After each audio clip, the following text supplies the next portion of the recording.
Olá, alunos! Olha só, sejam todos bem-vindos a mais uma aula do nosso componente que está aí na tela para vocês. A gente hoje vai falar sobre o componente do solo, a célula, e aí a gente já vai começar então as nossas aulas. Lembrem-se que a gente está lá na atividade 1 do nosso componente e na primeira aula de introdução, e aí o título da nossa aula de hoje é Somos o que comemos? E olha só, hein? Será que a gente é o que a gente come? E aí, então, né, esse componente, então, está dentro do aprofundamento, a cultura do solo, do campo à cidade, a unidade curricular é o indivíduo e o ambiente, e o componente curricular, como vocês já sabem, tá aí, olha, do solo à célula. E para me acompanhar, então, nessa aula mais do que especial, estou aqui com o professor de História também, mais do que especial do Centro de Mídias, professor Guerreiro, seja bem-vindo.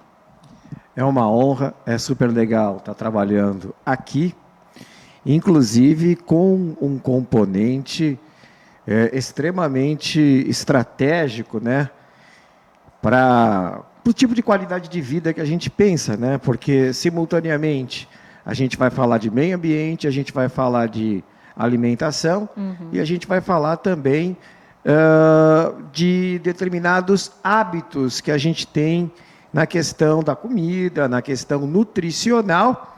E a gente é tão ousado aqui que ela me trouxe, eu topei o desafio, da gente encarar até uma interdisciplinaridade. E eu vou dar alguns pitaquinhos em história. Obrigado pelo convite. Muito obrigado, Guerreiro, por ter aceito. E é verdade, né? Quando a gente fala aí a respeito da nossa alimentação, quando a gente lança essa pergunta, né? Somos o que comemos, né?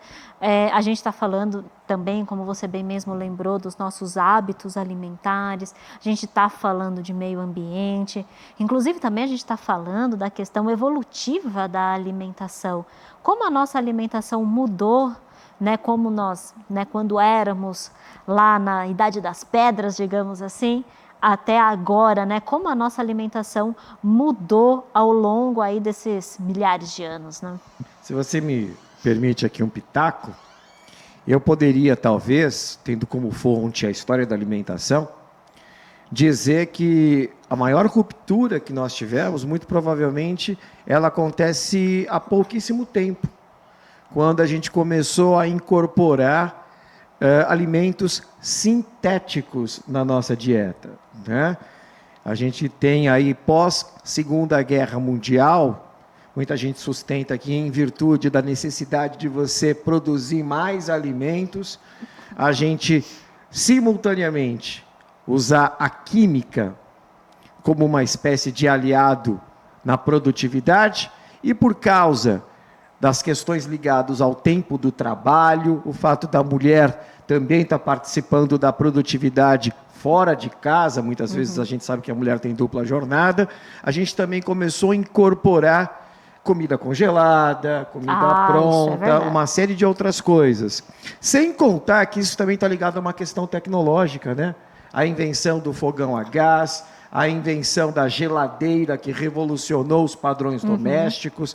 Então, quer dizer que parece um tema extremamente pequeno, às vezes, né, meio en passant, simplesinho, mas que abre pano para um panorama bastante sofisticado e que tem aí relações com muitos contextos históricos que envolvem diretamente a nossa vida, Pri. Perfeito, né? E aí seria muito bacana, né? E é muito bacana a gente fazer essa integração mesmo, né? Entre essas questões históricas, entre as questões biológicas mesmo, né? Dessa necessidade também da gente consumir determinados alimentos. E aí isso, gente, né? Para vocês estudantes que estão aí nos acompanhando, a gente vai passando ao longo do nosso componente, a gente vai falar bastante a respeito dessas questões da alimentação. A gente vai falar bastante também a respeito da composição do nosso corpo. Mas na nossa aula de hoje, a gente vai abordar aqueles conceitos prévios que é importante, então, a gente muitas vezes relembrar né? Tanto na aula de introdução 1 como na nossa próxima aula, a gente vai abordar bastante desses conceitos prévios para que a gente consiga então depois aprofundar um pouco mais nesse componente. E aí, gente, né, tá aí para vocês então a habilidade que rege então o nosso componente, pelo menos nessa aula, a gente tem a habilidade aí de investigar e analisar situações, problemas. E aí também a gente tem a habilidade do currículo paulista de interpretar textos de divulgação científica. Então aí a gente vai estar trabalhando muito essa questão do eixo de investigação científica. Os objetivos então da nossa aula de hoje são conhecer o componente curricular do solo à célula. Então a gente vai dar uma relembrada, né, porque isso a gente já falou nas nossas aulas anteriores, mas a gente vai fazer uma retrospectiva então a respeito do nosso componente curricular e aí sim a gente vai entrar diretamente então nas atividades do nosso componente e aí a gente vai então relacionar a dieta com a composição química do corpo. Aliás, né, isso fica a questão, né? Será que existe relação ou não? E aí, então, durante a nossa aula, você vai perceber essas questões, né? E aí, gente, né? Vamos então para ir para o de olho no aprofundamento, onde a gente vai falar então um pouquinho, vamos relembrar então um pouquinho o nosso aprofundamento. Lembrem-se então que nas nossas últimas aulas a gente falou tanto do componente, então a gente fez um sobrevoo, né, a respeito aí do componente e também falamos bastante das atividades. Fizemos um sobrevoo também sobre as atividades. E aí então a gente vai resgatar então um pouquinho a respeito disso. Então hoje vamos então acompanhar um pouco mais a respeito do nosso aprofundamento. Então tá aí na tela para vocês, quando a gente fala então do nosso aprofundamento curricular, a gente está falando a cultura do solo, do campo à cidade. Esse aprofundamento ele contém a unidade curricular 1, que se chama o indivíduo e o ambiente. Essa unidade curricular, ela tem uma série de componentes, no total de 5, que aí está listado para vocês na tela. Então, a gente tem o componente do solo à célula, que é o componente em que eu estarei presente. A gente tem o componente transformações da matéria em energia. Temos também o das rochas ao solo, entenda essa transformação. Temos também o componente 4 aí, olha, transformações do solo. E temos o componente aspectos socioculturais da alimentação. Então, olha só, gente, que bacana, né? A gente tem, então, uma série aí de componentes que a gente vai estar, então, juntinho, a gente vai estar integrando, que fazem parte, então, aí do nosso aprofundamento curricular e da nossa unidade curricular. Isso a gente já falou bastante nas nossas últimas aulas. E também a gente falou a respeito das nossas atividades. Então tá aí para vocês também na tela, quando a gente fala aí, olha, né, agora de olho no componente, então relembrando o nosso componente aí é o do solo, a célula, e ele tem em torno de 4 atividades. Em cada uma dessas atividades, a gente vai desenvolver então o que está aí nos quadradinhos.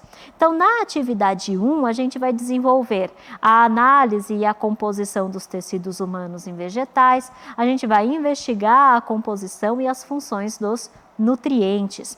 A gente também ali, olha, na atividade 2, a gente já vai mais para a parte de investigação científica, então a gente formula hipóteses, né, relacionando aí o processo de digestão e a absorção dos nutrientes por vegetais e humanos. Já na atividade 3, a gente continua na investigação científica, só que a gente vai aprofundar um pouquinho mais. Então, a gente vai investigar e analisar como prever e identificar problemas de saúde e cultivo através da composição dos tecidos e do solo. E a gente também vai compartilhar, então vamos compartilhar as nossas conclusões por meio de painéis. Já na atividade 4, que é a nossa última atividade desse componente, aí sim a gente vai debater, vamos colocar em prática tudo o que nós aprendemos até então, vamos então colocar em prática também a nossa argumentação. Então a gente vai debater questões sociocientíficas, vamos refletir sobre os hábitos e as nossas escolhas, vamos promover uma ação de intervenção a fim de compartilhar e aplicar os conhecimentos na sua comunidade, você estudante, então vai intervir na sua comunidade ou na sua escola. Então isso a gente deu então uma visão geral, um panorama geral, né, relembrando um pouquinho, né, as nossas últimas aulas, tanto a questão do aprofundamento quanto a questão das atividades. Agora sim a gente vai entrar então na nossa aula de hoje, que é aí, olha, tá aí para vocês o título da nossa aula, que é Somos o que Comemos. E aí então a gente vai utilizar e vamos analisar um texto que está aí na tela para vocês. O texto chama Análises Químicas aos Dentes e Ossos do Rei Richard III revelam o seu estilo de vida. Esse texto, então, ele foi publicado aí na British Geological Survey, na University of Leicester. Nossa, né? Que complicado, né? Que difícil esse inglês. Tá aí para vocês também, olha, o QR Code para vocês, então, terem acesso a esse texto, para vocês, então, aí analisarem junto com a gente, para vocês, então, debaterem junto com a gente. E aí, a gente entra, então, quem foi Ricardo III. E aí eu deixo para o nosso especialista de plantão, né, guerreiro? Quem foi então aí o rei Ricardo III?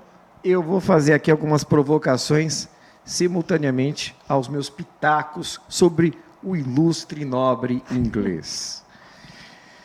Priscila, como que funciona a transição de poder numa monarquia? Quando morre o rei, quem é que assume? Bom, assume então seus herdeiros, não? Seus herdeiros, o mais próximo de todos. Geralmente o primogênito, né? Então o primeiro lá que nasceu, ele que assume, né? Isso. E deixa eu te fazer uma pergunta agora um pouquinho mais complicada. E se de repente esse rei some? Puxa vida, né? Quem Você será sabe que que assume? justamente no hall, no encaminhamento dessa pergunta, a gente tem aqui o aprofundamento da sua aula. Por quê? O Ricardo III, ele foi o rei inglês do século XV e ele estava envolvido numa guerra civil. Ou seja, ingleses contra ingleses. É a chamada Guerra das Duas Rosas. A Casa dos Yorks, do qual Ricardo III fazia parte, contra um grupo de nobres que se revoltou e era representado por uma rosa vermelha, por isso a Guerra das Duas Rosas, que era a Casa de Lancaster. Olha só. Pois é. E aí o que acontece? O rei Ricardo III, ele sofre duas grandes traições. A primeira, ele consegue vencer e os traidores são executados. Vamos lembrar, nesse contexto da Guerra Civil. E na segunda, ele é morto em batalha. Puxa vida. Mas vamos lembrar, a primeira pergunta que eu te faço, que eu te fiz. Quando o rei morre, quem assume? Os herdeiros. O seu filho direto. Agora, e se o rei some? Pois é. Isso abriu a possibilidade, o fato de ninguém saber o que tinha acontecido com o rei, abriu a possibilidade, então, de um herdeiro que não fosse o seu filho, que não tivesse uma ligação direta com ele, assumisse então o poder. E essa família que vai assumir o poder é a família Tudor. Olha só. Que estava relacionada aos Lancasters e foi inclusive os Tudors que promoveram a traição. Então os Tudors, eles subiram ao poder, mas eles tiveram que esconder o paradeiro desse rei. É por isso, então, que por muito tempo ninguém ficou sabendo o que aconteceu com o rei. Olha, muito bacana saber, porque quando eu estava preparando justamente essa aula, eu vi uma matéria onde os restos mortais, então, do rei, até então ninguém sabia onde é que estava, foi encontrado no estacionamento da universidade lá de Leicester. E aí, então, quando no estacionamento, não foi? No estacionamento da universidade. Estavam fazendo lá uma obra. Exatamente. E acharam os restos mortais, e aí você vai ter que mandar para uma equipe forense para fazer a análise. Né? E aí, então, que eles enviaram os restos mortais justamente para fazer, então, essa análise, primeiro para descobrir de quem eram aqueles restos mortais. E aí eles conseguiram descobrir que esses restos mortais, então, era do rei Ricardo III. Isso. Agora, nesse comentário, você percebeu por que que ninguém soube o que aconteceu com o Ricardo III. Exato. Isso abriu a possibilidade, então, de um herdeiro que não fosse o direto filho dos Yorks assumisse o poder. E o mais interessante, e eu vou passar a bola para você agora, é que a partir desse trabalho de ciência forense, que você consegue perceber, então, até, não é só, viu? Mas até os hábitos alimentares de um homem que nasceu, viveu e morreu lá no finalzinho da Idade Média, no século XV. Perfeito, guerreiro, é isso mesmo, né? Então, quando a gente tem aí, quando a gente acha, né? Quando eles acharam, então, os restos mortais, que eles enviaram, então, esses restos mortais para análise, eles viram, então, que a composição química do esqueleto confirmaram, então, que era realmente, né? Se tratava realmente do rei Ricardo III. E aí eles conseguiram saber também, através da composição química do esqueleto, quais eram seus hábitos, por onde ele andava, né, o que ele comia, né? Então aí isso é uma coisa muito interessante para a gente ver como que a tecnologia, né, consegue então verificar e consegue estar relacionada com coisas que aconteceram há tantos anos atrás, né? E isso, inclusive, acaba desmentindo aquela ideia de que os mortos não falam. Pelo contrário. E como falam, né? Os mortos, eles deixam, e aí a gente está com um exemplo de 5 séculos, eles deixam evidências muito críveis de hábitos, de andanças e de uma série de coisas. Porque, inclusive, quando a gente vê um campo da antropologia, da arqueologia, né? Quando a gente começa a fuçar nisso, porque vão surgindo aí problematizações interessantes. Por exemplo, aparece lá um tipo de alimento que o Ricardo III consumia, mas não tinha nada a ver com o lugar que ele estava. Então você já começa a se perguntar, houve comércio, então, de determinado alimento? Muito importante. Você está entendendo como uma coisa vai levando a outra? Sim. Ou, na biografia dele, ele viajou para tal local aonde era nativo, era autóctone daquele local determinado alimento. Então, eu estou comentando isso porque a gente recolhe um conjunto de respostas, mas são respostas que vão acabar dando origem a muito mais perguntas depois. Sim, né? E justamente também, às vezes, são respostas que levam a mais conhecimento a respeito da vida dele, a respeito da vida dele como nobre também.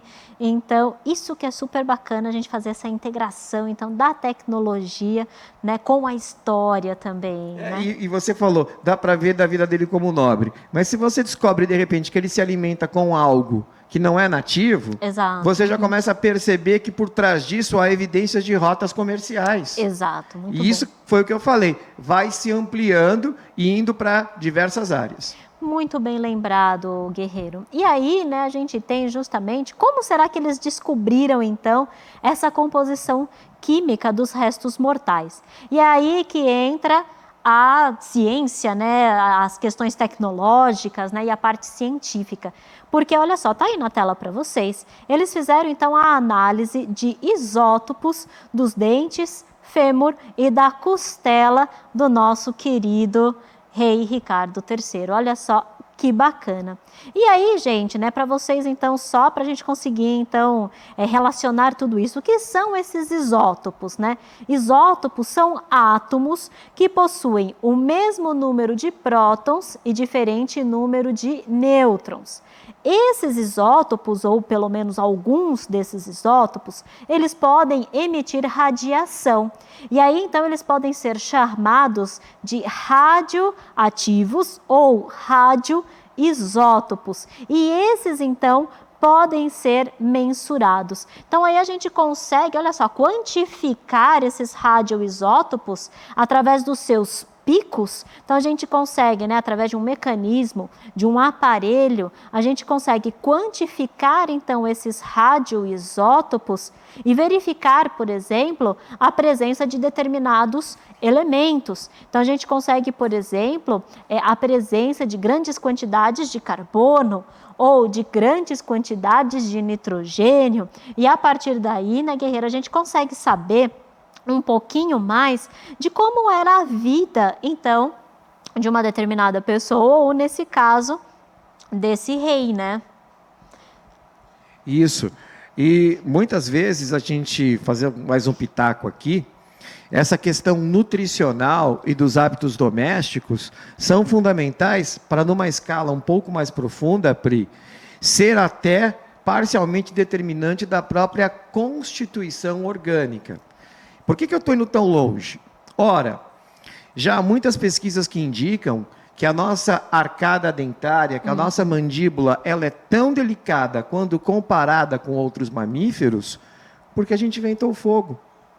Pois é, a gente conseguiu amolecer os alimentos, A gente conseguiu amolecer os alimentos. Então, quer dizer que é um saber que vem sobre aquilo que a gente ingere, que vai incidir diretamente na nossa constituição orgânica, mas também como nós preparamos, de que forma que nós preparamos, porque essa cultura do preparo também acaba tendo um impacto sobre o nosso shape, sobre a nossa forma.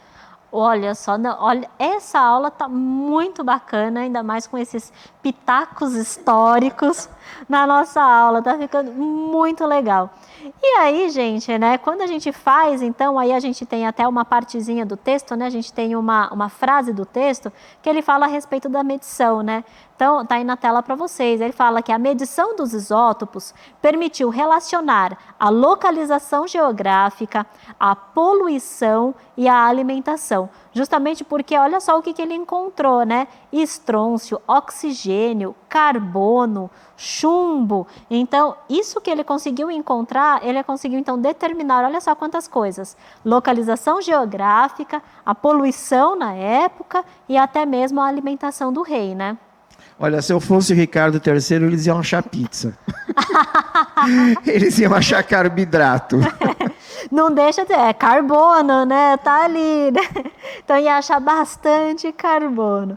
E aí também uma outra coisa que também está no texto, né? Uma outra frase que também está lá no texto é a respeito dos dados dos isótopos, né? Que ele fala inclusive isso, olha, os dados dos isótopos do osso da costela indicam que nos últimos 5 anos houve uma enorme mudança dos seus hábitos alimentares. Então aí ele conseguiu justamente identificar, né, em que parte desses ossos, ele conseguiu então identificar através desses radioisótopos quais eram os principais constituintes, tanto do osso, né, como constituinte então do corpo desses restos mortais que foram encontrados. E aí para vocês, deixa eu só comentar aqui, porque estou dando uma de aluno aqui. Porque 5 anos mudaram os hábitos alimentares do Ricardo III. Nos últimos 5 anos. Isso, nos últimos 5 anos. Como ele foi morto em meio a uma guerra civil através de uma traição, e do ponto de vista histórico, ele passou esse tempo final da vida dele em campos de batalha e viajando, muito provavelmente ele deve ter saído de um hábito alimentar relacionado à corte. Da sua rotina, né? Da sua rotina, e teve, então, que se adaptar a hábitos alimentares relacionáveis a essas viagens e a esses locais que ele tinha que se deslocar. Não chega a ser muito errado pensar assim, não, né, Pri? Não chega a ser nada errado pensar desse jeito. É justamente, né, isso. Então, por isso que a gente consegue saber um pouquinho mais a respeito da localização, né, como você mesmo falou. Então, esses hábitos alimentares e esses isótopos que foram, então, identificados, consegue justamente saber e indicar que ele, então, teve diversas viagens ao longo, então, aí das suas batalhas. Então, consequentemente, sim, ele mudou a sua rotina alimentar, ele mudou os seus hábitos alimentares, e aí isso a gente conseguiu verificar também na composição. E é identificável até nesse prisma que você trouxe aqui para nós. Exatamente. Nossa, é bastante preciso então, né? Sim, é extremamente preciso quando a gente fala da mensuração aí dos radioisótopos. Então a gente tem aí, é um esquema básico, né? Porque isso se faz em laboratório, principalmente em laboratório de análise química, se faz bastante essas medições aí de radioisótopos, e é um esqueminha simples, só para, né, a galera ter uma noção mais ou menos de como acontece. Então a gente tem aí, olha, a extração, né, do nosso material, no caso foi lá do osso, E a partir daí, eu vou fazer por um processos de decaimento. Então, os radioisótopos, a gente chama, né, que ele tem ali as suas meia-vidas. Então, a gente vai passando por esses processos de decaimento. Ou seja, conforme ele vai passando um determinado tempo, a sua radiação emitida, ela vai ficando ou maior ou menor, e aí depende de cada um dos isótopos. E aí, então, ele chega até o que a gente chama ali, olha, de elementos estáveis. Esses elementos estáveis, na maioria das suas vezes, eles emitem uma quantidade menor de radiação. E aí, então, eles sim, a gente consegue mensurar no material. Eles, então, permanecem no material. E é aí que a gente utiliza um equipamento que a gente chama aí, olha, de espectrofotômetro ou espectrômetro de massa. E a partir desse equipamento, a gente consegue, então, fazer a mensuração de picos. E aí, esses picos, eles vão determinar um material, eles vão determinar um elemento. Cada elemento apresenta picos diferenciados. Então, o carbono, por exemplo, apresenta um determinado pico, enquanto lá, olha, que o oxigênio apresenta um outro determinado pico. E aí, então, a partir da mensuração, né, desses picos por esse aparelho, a gente consegue, então, determinar a composição do tecido, nesse caso, dos restos mortais. Através desse esquema, quero te perguntar, a gente consegue também identificar carências nutricionais, tipo falta de ferro, falta de determinado nutriente que aparece, isso é possível também? Então, nesse caso, a gente vai determinar, na verdade, apenas os que estão presentes no material. Então, se a gente vê, por exemplo, que tinha bastante carbono ou que tinha bastante nitrogênio, então a gente sabe que se tem bastante carbono, provavelmente ele comia bastante carboidrato. Se tem bastante nitrogênio, provavelmente comia bastante proteína. Mas necessariamente a gente só vai determinar a falta de um elemento se realmente a gente não encontrar o pico nessa análise. Então, por exemplo, se eu encontrar um pico, ou se eu não encontrar, por exemplo, um pico de ferro ou um pico de zinco, né, possivelmente, então, eu posso ter deficiências na vitamina. Mas se eu como carne, possivelmente eu tenho bastante ferro, porque a carne, né, principalmente essas carnes vermelhas, elas possuem um elemento ferro muito presente, né, nessas carnes. Então, essas questões a gente só vai conseguir determinar, na verdade, no material, presença. Né? E aí a ausência a gente faz com base, por exemplo, no que é uma alimentação saudável. Se não está presente no material, então a gente consegue dizer se ele teve ou não uma alimentação mais saudável. Muito bom. Muito bacana, né? E aí, gente, né? A gente chega, então, para o nosso momento derradeiro. A gente chega para o momento da interação. E aí, para vocês, queridos estudantes, está aí na tela algumas perguntinhas, né? Então, para você, por exemplo, que assistiu a nossa aula, né, Guerreiro? Que esteve atento, que assistiu a nossa aula, que anotou, então, a nossa aula aí no seu caderno. Está aí no momento de você, então, realizar a nossa atividade de hoje.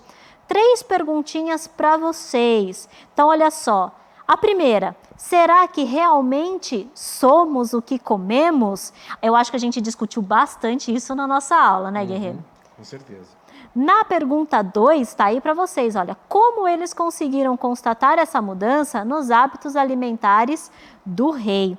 A gente também discutiu a respeito disso. E na questão 3, como a dieta influenciou na composição dos ossos do rei.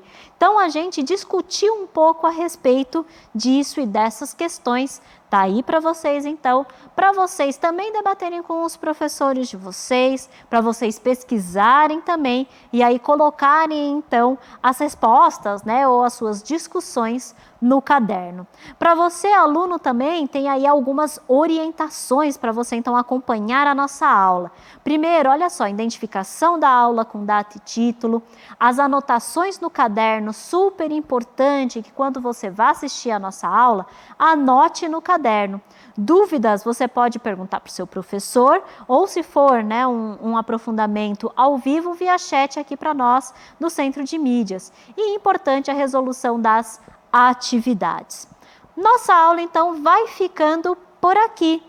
E aí, olha só, guerreiro, agradeço imensamente, então, a sua participação. E aí a gente se encontra numa próxima oportunidade. Com certeza, me deu fome essa aula, viu? Assim, eu acho que, né, tá na hora da gente sair fazer um lanchinho, né? Tá certo, galera, valeu. Tchau, tchau. Tchau, pessoal, até mais.